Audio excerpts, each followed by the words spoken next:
Olá, pessoal, tudo bem? Sejam bem-vindos aqui ao nosso curso preparatório para a AMPEC 2022. Eu e a professora Natália de França estamos nos dedicando este ano a fazer um curso preparatório em macroeconomia e microeconomia. Então, hoje nessa aula a gente vai tratar sobre o primeiro tópico do edital da AMPEC.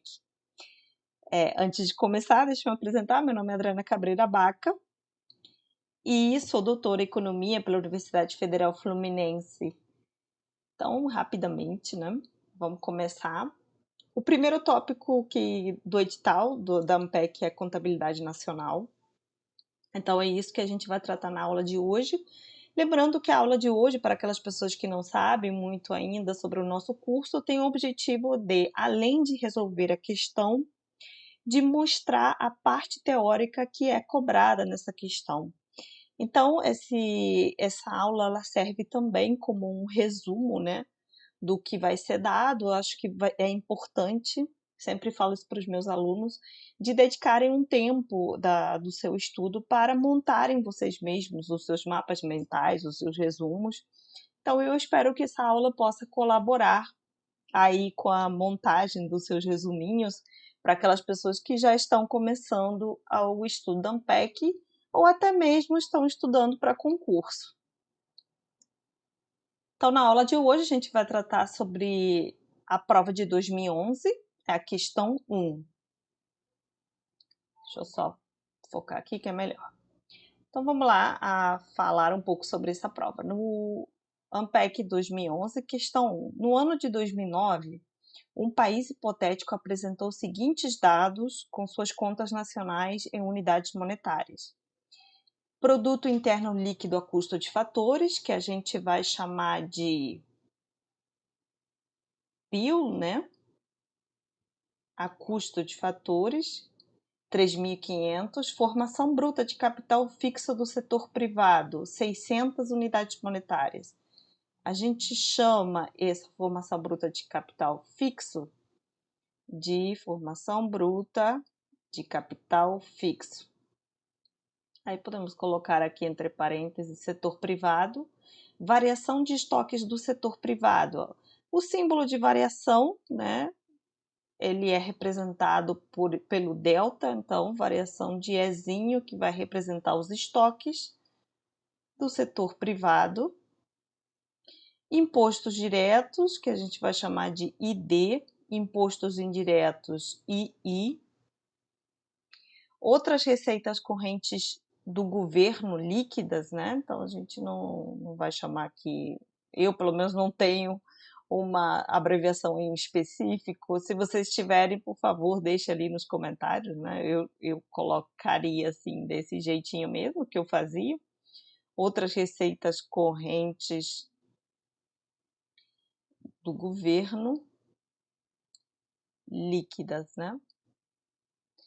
Consumo do governo é diferente ó, do consumo do privado, que é representado pelo C. No caso, como é governo, a gente vai representar pela letra G, consumo do governo. Subsídios. Subsídios, que eu chamo de transferências. Depreciação. Déficit do balanço de pagamentos em transações correntes. Então, temos aqui déficit, transações correntes. Com base nessas informações, aí começam as perguntas. O PIB a preços de mercado é igual a 3.900? Então, dá um cliquezinho aqui.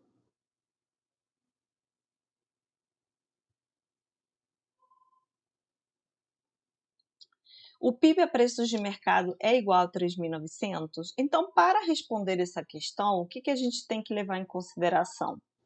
Que aqui ele está perguntando pelo PIB. Vamos lá dar uma olhada, voltar e ver que informação que ele deu, né?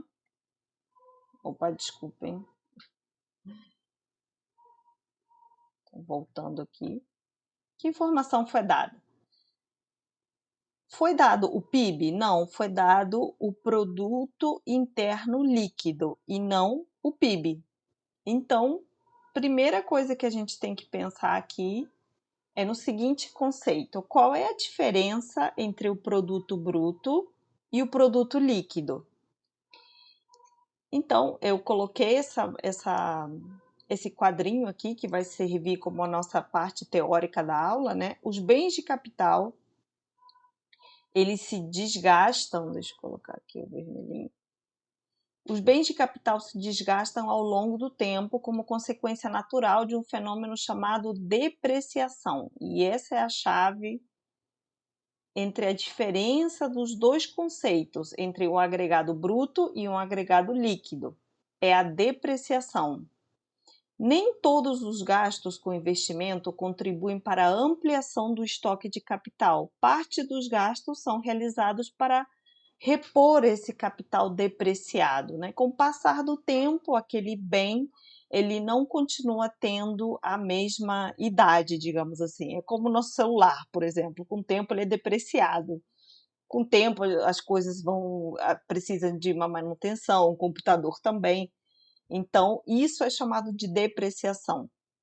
O que seria o investimento? Neste caso, a gente vai colocar investimento líquido. Qual a diferença do investimento líquido para o investimento bruto? É que o investimento líquido é igual ao investimento bruto menos a depreciação. Então, partindo desse conceito,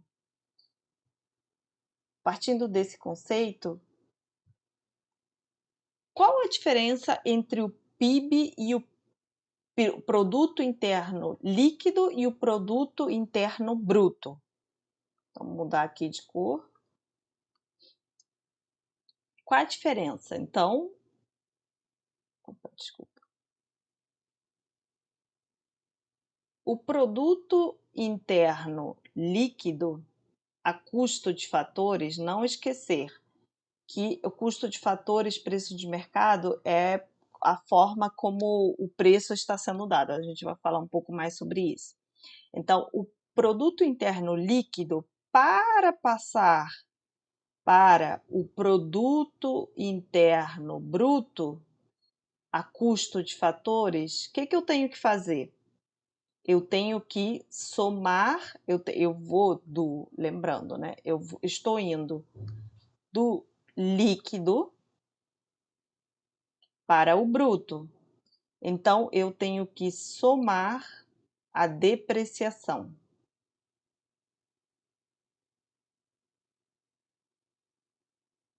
Beleza? Então, somando a depreciação, o que eu tenho aqui?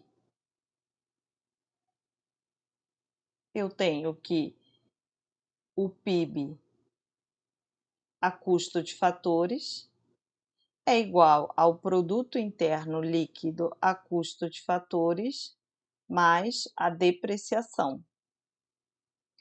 E eu tenho esses dados? Sim, eu tenho esses dados. Então, eu sei aqui pela minha tabelinha que o produto interno líquido a custo de fatores é 3.500 e que a depreciação é 150. Então, é só substituir. Não tem erro. Vou colocar aqui embaixo para ficar melhor. O produto interno bruto a custo de fatores vai ser igual a 3.500 mais 150. Então, o produto interno bruto a custo de fatores vai ser igual a 3.650.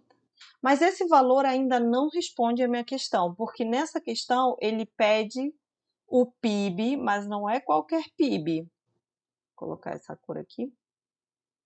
É o PIB a preço de mercado e não a custo de fatores.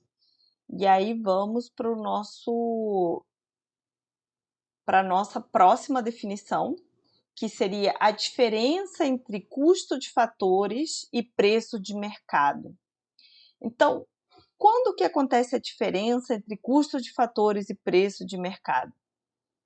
A presença do governo na economia permite que falemos em produto a preço de mercado e produto a custo de fatores. Então, preço de mercado é simples, é como o nome o diz. São os preços vigentes no mercado de bens e serviços. Isso é pós-intervenção do governo. Faz sentido isso? Pós-intervenção do governo? Vamos ver. Por que faz sentido? Porque antes da intervenção do governo, a gente tem os custos de fatores, são os valores dos produtos antes da intervenção governamental. E como é que o governo intervém? Ele coloca impostos indiretos ou subsídios. Por que o imposto direto ele não entra neste caso? Porque o imposto direto ele não cai sobre o produto, e sim sobre a renda das pessoas físicas, renda das pessoas jurídicas. Então, não é sobre os bens e serviços, né? Então, neste caso, só entraria o conceito de impostos indiretos e subsídios.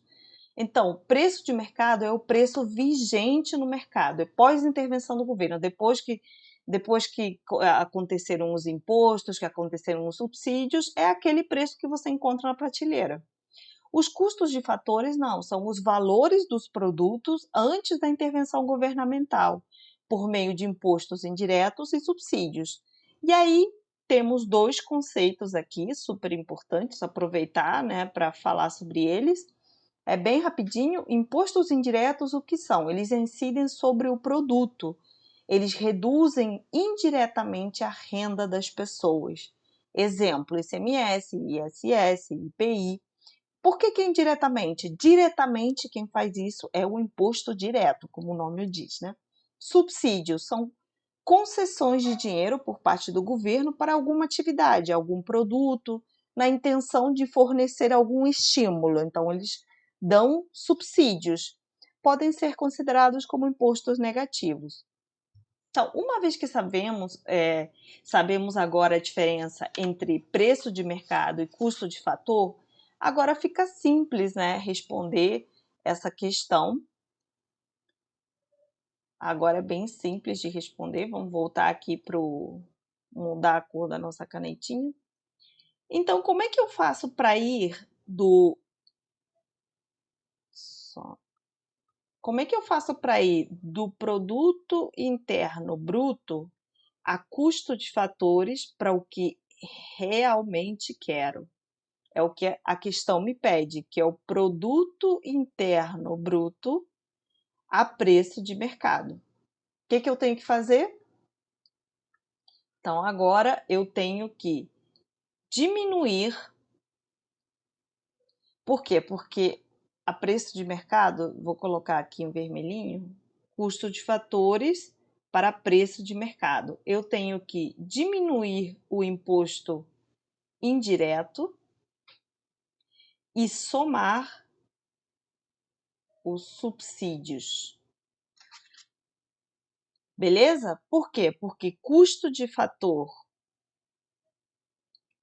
para preço de mercado, o que eu tenho que fazer?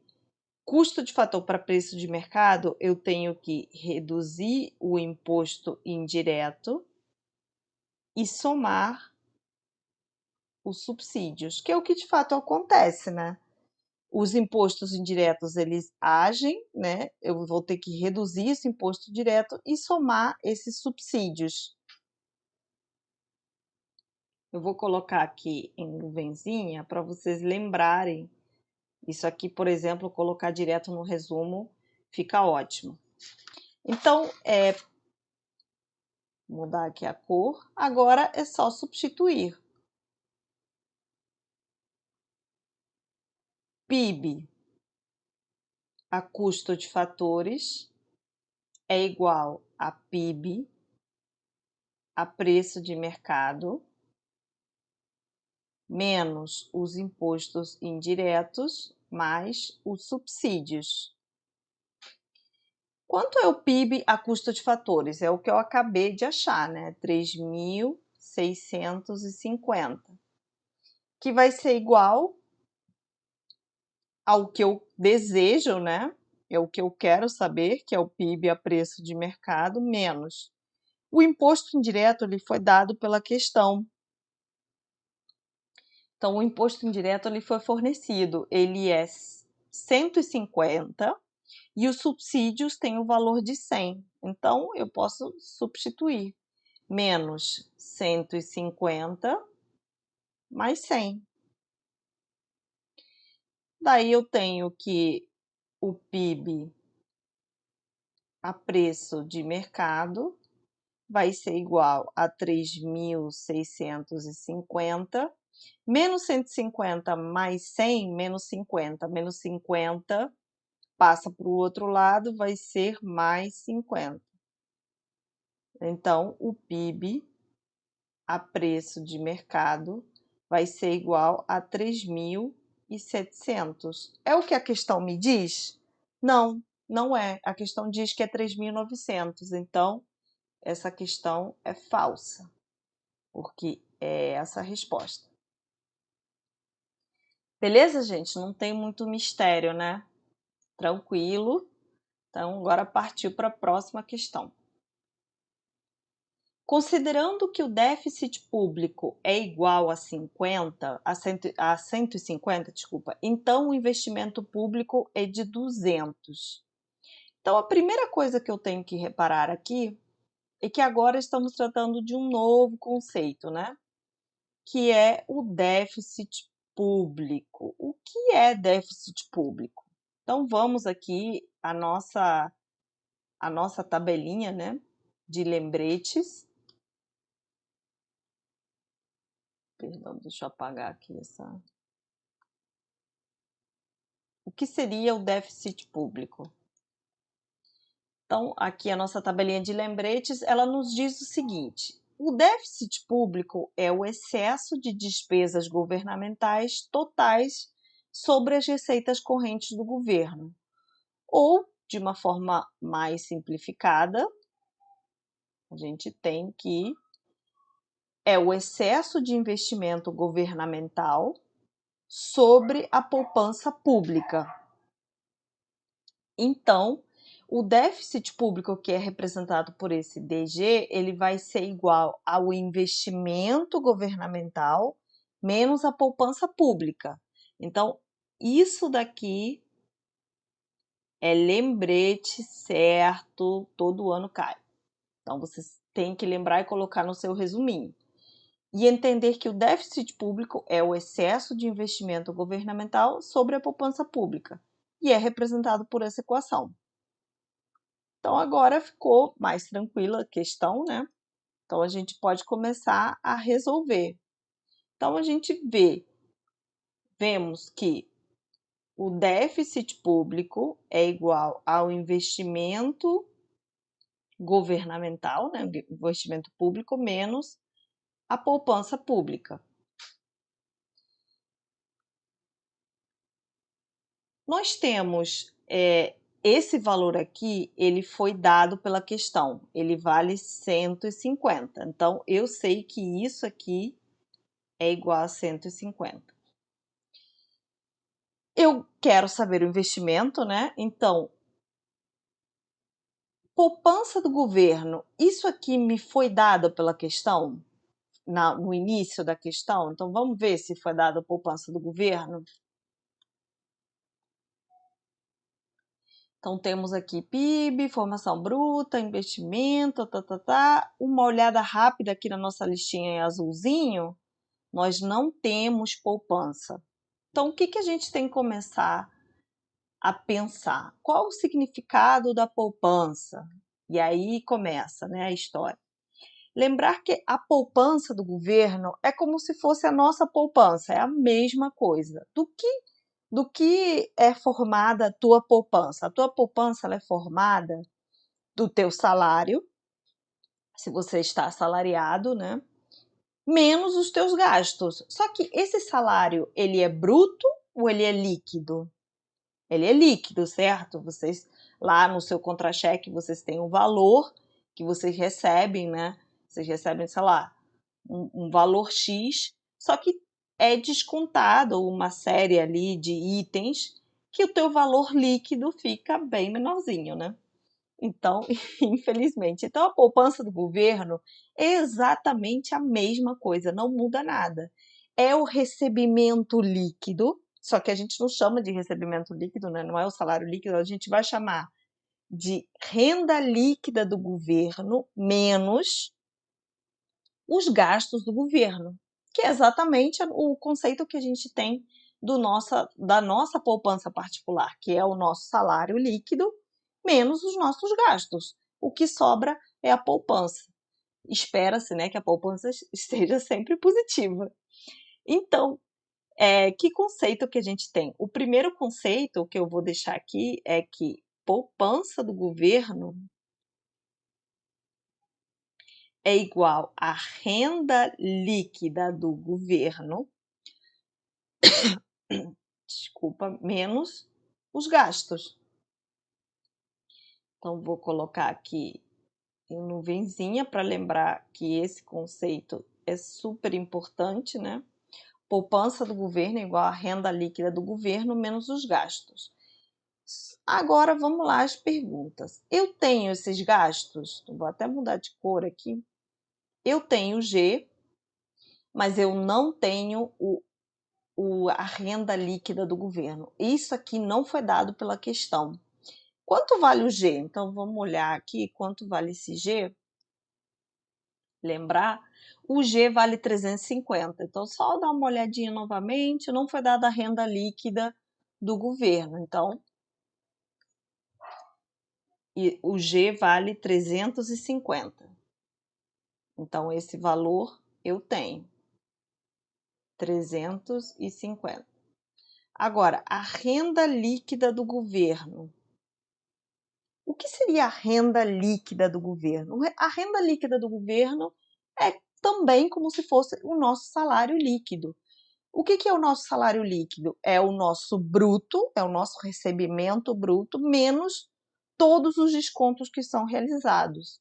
Só que no caso do governo, esses descontos a gente já sabe, né, quais são, né? No caso das contas nacionais, a gente vai ter que saber quais são. A receita líquida do governo são os recebimentos do governo. Quais são os recebimentos do governo? São os impostos, né?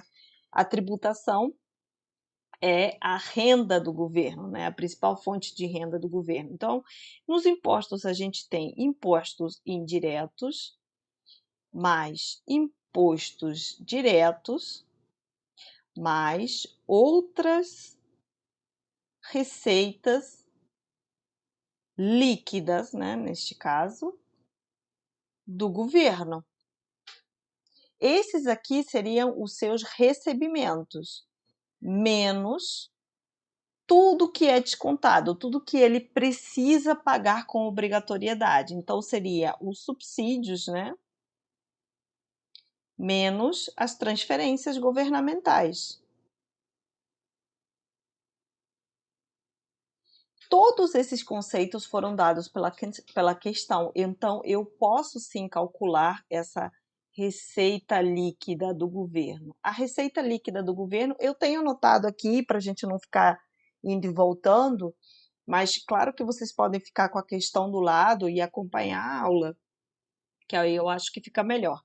Impostos diretos, a questão deu no início, né? Então, tem um valor de 150, mais imposto indireto. Imposto direto tem um valor de 350. Outras receitas líquidas governamentais, 50, menos subsídios, que tem o valor de 100, menos 150.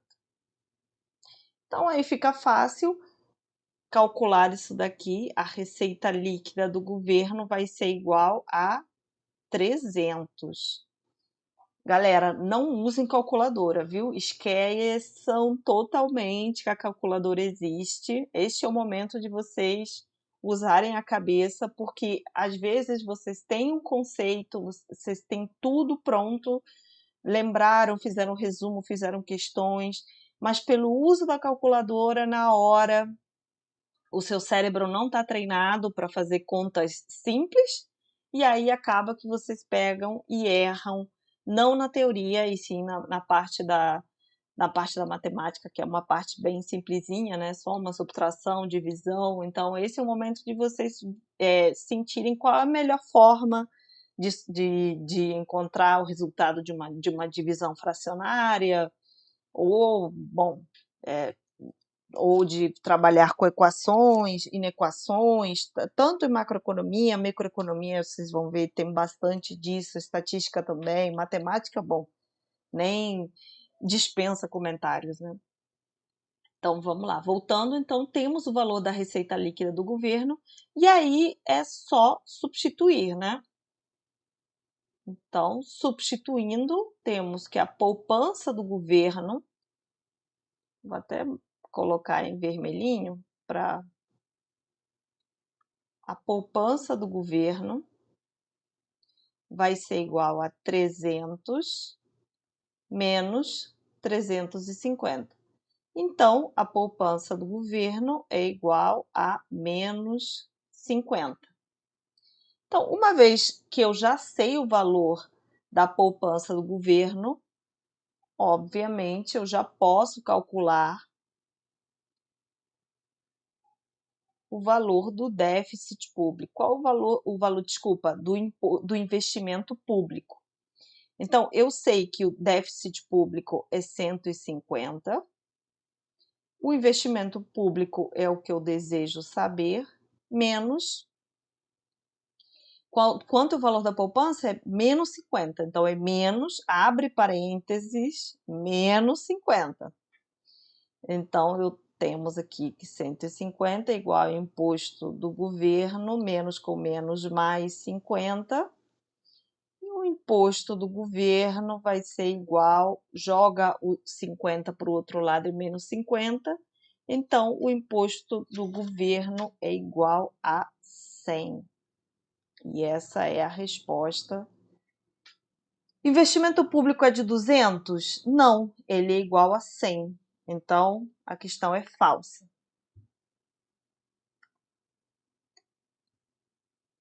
Beleza, gente? Tranquilo, né? Vocês viram eu estou falando mais, obviamente, porque a gente está revendo, né, a parte teórica, mas em si essa questão ela é muito simples. Se vocês forem lá resolver, não vai demorar muito. Essa questão ela é bem rápida. Ela não é que ela seja simples, né? Que se vocês têm o conhecimento, já estão bem afiados nisso, ela se torna mais amena. Então vamos lá. A segunda parte, ela pergunta o seguinte: a poupança do setor privado é igual a 600? Será que a poupança do setor privado é igual a 600? Então, nesta questão, a gente tem que ter em mente que a economia hipotética, vou colocar aqui, hipotética, ela é o quê? Uma economia aberta. Por quê? Porque tem um saldo em transações correntes, né? Então a gente já sabe que ela é aberta e com o governo. Porque foram ali dados, né? Foram dados os dados do governo. Então a gente sabe que ela é uma economia aberta e com o governo. Quando a gente está tratando com uma economia aberta e com governo, como é que fica a noção de poupança, né? A poupança, que a gente vai chamar de S, né? Poupança, ela passa a ser composta por 3 tipos de poupança, né? A gente vai chamar de poupança agregada aqui, né? A poupança agregada, ela tem 3 tipos de poupança. Então, a primeira poupança é a poupança privada, a segunda é a poupança governamental e a terceira é a poupança externa. Beleza, gente? Então, é isso. Lembrando que o que seria poupança externa, né? A gente tem que ter em mente que poupança externa tem um conceito, eu vou até colocar de outra cor aqui, tem um conceito específico que ela equivale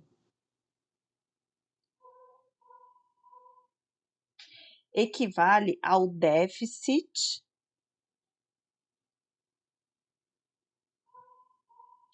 do balanço de pagamentos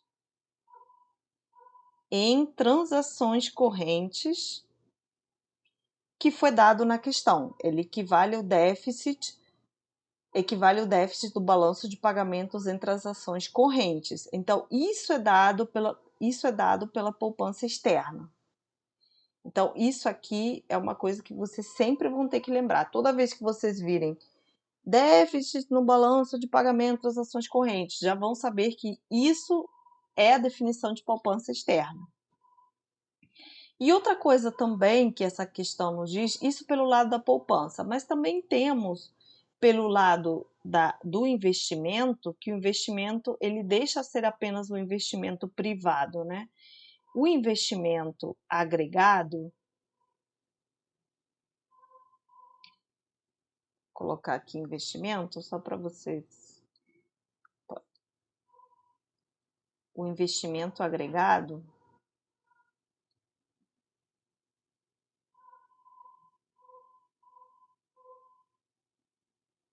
ele passa a ser dividido por dois componentes, que é o investimento privado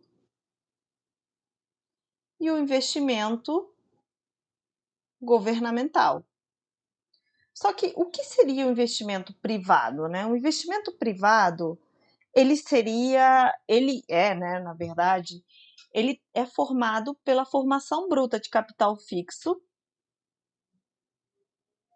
que é a própria definição de investimento mesmo, formação bruta de capital fixo, mais a variação de estoque. Então, por definição, o investimento ele é definido desse jeito: a formação bruta de capital fixo mais o que é gasto em variação de estoques, beleza? O investimento mais a variação dos estoques. Basicamente é isso. Então, isso aqui é uma coisa também que é importante ter em mente. E daqui ter em mente isso daqui. Esqueci de colocar em nuvenzinha. Vocês têm que encontrar, claro, uma maneira de destacar, né? Eu sempre gostei de utilizar essas nuvenzinhas, mas aí vocês encontram a melhor forma. Então, dado isso, o que a gente tem? A questão nos dá o seguinte. Eita.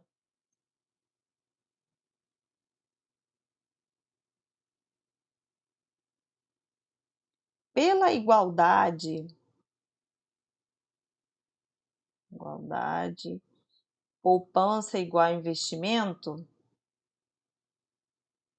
nós temos o seguinte, que a poupança agregada vai ser igual ao investimento agregado, beleza? Então, a poupança privada mais a poupança do governo mais a poupança externa vai ser igual ao investimento privado mais o investimento governamental, investimento público. Então, temos o seguinte, que a poupança do governo vai ser igual a quanto? Isso aqui foi dado pela questão, né? Então, foi quanto? Então, vamos lá aqui dar uma olhada. Quanto foi? Foi menos 150. Aqui, né? Vermelhinho, menos 150.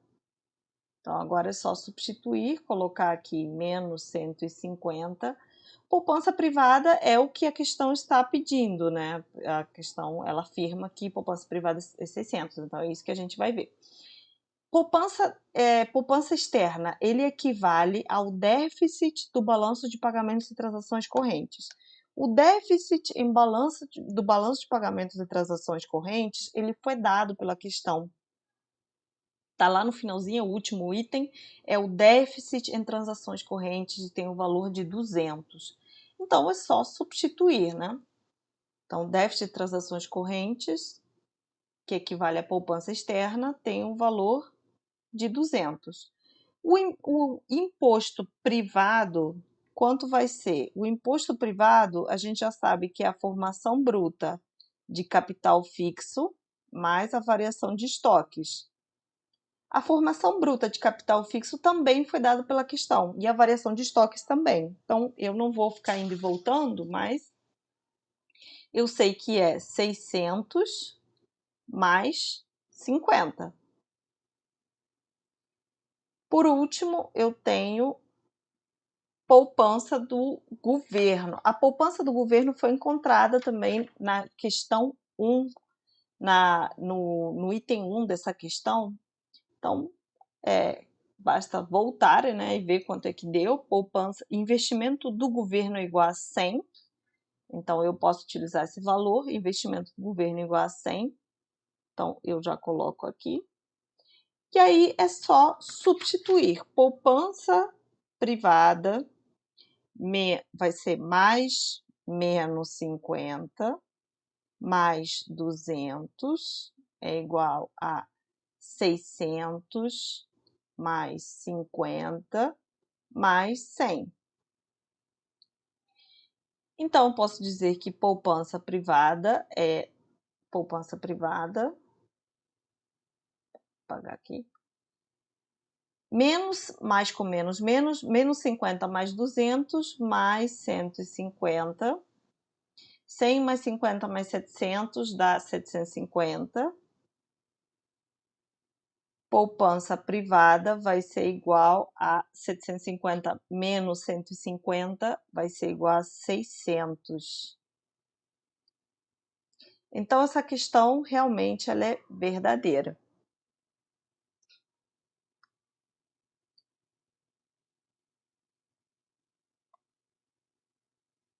O investimento total líquido é de 500. Então, essa questão já é mais fácil, né? Vocês viram que o nível de dificuldade vai diminuindo. Por quê? Porque se você respondeu a questão 0, você vai conseguir responder essa questão. Se você soube diferenciar qual é a diferença entre um agregado líquido e um agregado bruto, você sabe dizer que é a depreciação. Então, fica muito mais fácil, né, responder essa questão. Então, aqui temos o investimento líquido. Quanto é, né? Investimento líquido é igual a investimento bruto menos depreciação. Beleza? Que é o que a gente viu. A diferença do líquido para o bruto é a depreciação. Só que quanto é o valor do investimento bruto, né? O que seria o investimento bruto neste caso? Então, o investimento bruto nada mais é do que o investimento privado mais o investimento governamental. Quanto vale o investimento privado? É a formação bruta, mais uma vez, né? Formação bruta de capital fixo mais a variação de estoques, mais o investimento governamental. Então, isso vai ser igual a quanto? Formação bruta de capital fixo, a gente já sabe, acabou de usar esse valor, é igual a 600, que foi dado pela questão, né? Tá lá na descrição no início. Mais a variação de estoques, que é igual a 50. Quanto vale o investimento do governo? O investimento do governo, então, só para dar uma olhadinha novamente aqui, o investimento do governo é igual a 100. Tá aqui, ó, em azulzinho no final, vai ser igual a 100.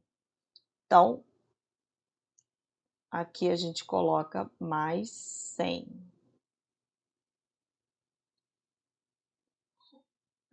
Então, temos o seguinte, que o investimento líquido, isso aqui é IP mais IGOV, né? Então, temos o seguinte, podemos voltar aqui a nossa cor. Opa. O investimento líquido vai ser igual a 600 mais 50 mais 100 menos a depreciação. A depreciação tem o valor de 150, que foi dada pela questão. Então, o investimento líquido vai ser igual a 600, beleza? 50 mais 100, 150, menos 150, então sobra 600. Então, 600. É 500? Não, é 600. Então, essa questão é falsa. O país em questão absorve poupança externa em 2009. Então, como a poupança externa equivale, como a gente já viu, né? Equivale ao déficit do balanço de pagamentos em transações correntes,